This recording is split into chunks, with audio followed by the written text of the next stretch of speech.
What if I told you that the solution to your biggest problem isn't changing the world, but changing something within yourself? Long ago, in a prosperous kingdom ruled by a king and wise king, the people lived in peace and harmony. The land was fertile, the river flowed gently, and the people had everything they need. The king, though beloved by his people, had never ventured far from his grand palace. Yet he often gazed from his royal balcony, wondering what life was like beyond the walls of his court. One fine day, the king decided he wanted to see the beauty of his kingdom with his own eyes. "I must visit the places of history, the holy temples, and the homes of my peoples," he declared.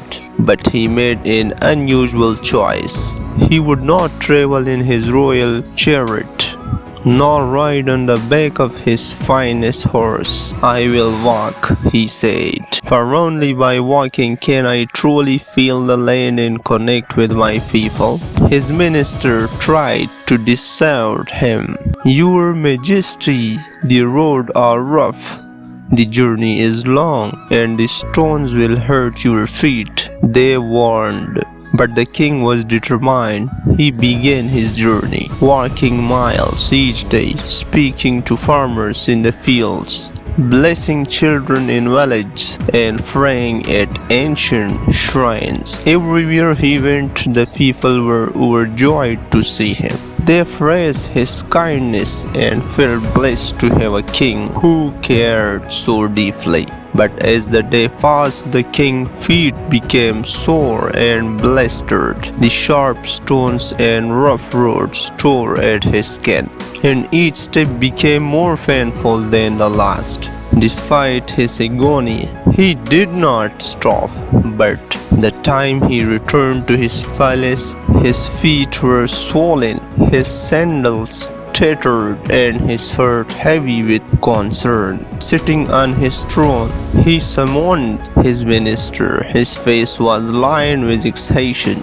and his voice trembled as he spoke. "The roads of my kingdom are terrible. I cannot bear to think of my people suffering as I did. We must fix this. Cover the road with leather so no man or woman need suffer such pain." The court fell silent. The ministers looked at each other, their eyes wide with shock. One whispered, "To cover all the roads, it would take the skins of thousands of cows, and the treasury would be drained." But none dared to speak aloud, fearing the king's wrath. At last, an elderly minister known for his wisdom and calm demeanor stepped forward. He bowed low and said softly, "Your Majesty, may I offer a humble suggestion?" The king, weary and faint, gestured for him to speak. The minister continued, "Instead of covering every road in leather, why not cover the feet of those who walk upon them? A simple pair of leather shoes would protect your feet and the feet of your people, sparing the land and the kingdom's resources." The king was struck